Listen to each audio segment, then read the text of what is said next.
Morning, Steve Freed in Chicago with the morning grain comments. Markets, beans, corn, and wheat a little bit higher overnight. When we looked at the corn planting and soybean planting pace, it was just a little bit behind what the trader was looking for.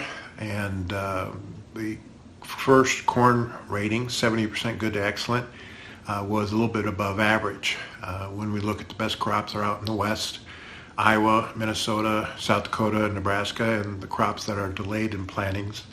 And also rated the lowest is like Missouri, Illinois, Ohio, and Michigan. As far as the news overnight, first of all, it seems like the tension between U.S. and China has increased a little bit. The president said that later this week he may make some announcements concerning China and the increased unrest in the Hong Kong. And so that makes commodities a little bit nervous and a little bit lower.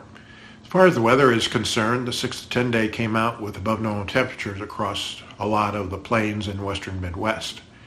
And so we're going to have a little bit of ridging next week, and the forecast as we look later into June suggests that the ridge will break down across the northern part of the U.S. and down into the eastern Midwest. There may be less than normal rains in the southern plains.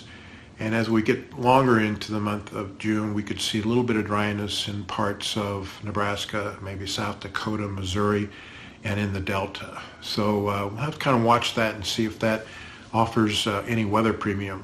In Europe, there was talk about lower France crops, lower Russia crop, and maybe lower Ukraine wheat crops. Still, the question mark in wheat continues to be how much export demand will be there globally, and will these stocks continue to be record high as the USDA said in May.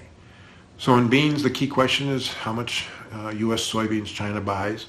In corn, it's all up to the weather this summer, and in wheat, it's how low do we go before the harvest is over, and how high do we bounce off of harvest. Funds are still short corn, and they're short a little bit of wheat and meal, and they're long just a touch beans, and they've been buying beans because of China coming in and buying some U.S. beans. As always, these are my thoughts, not those of ADM or ADM Investor Services. Have a safe and profitable trading day.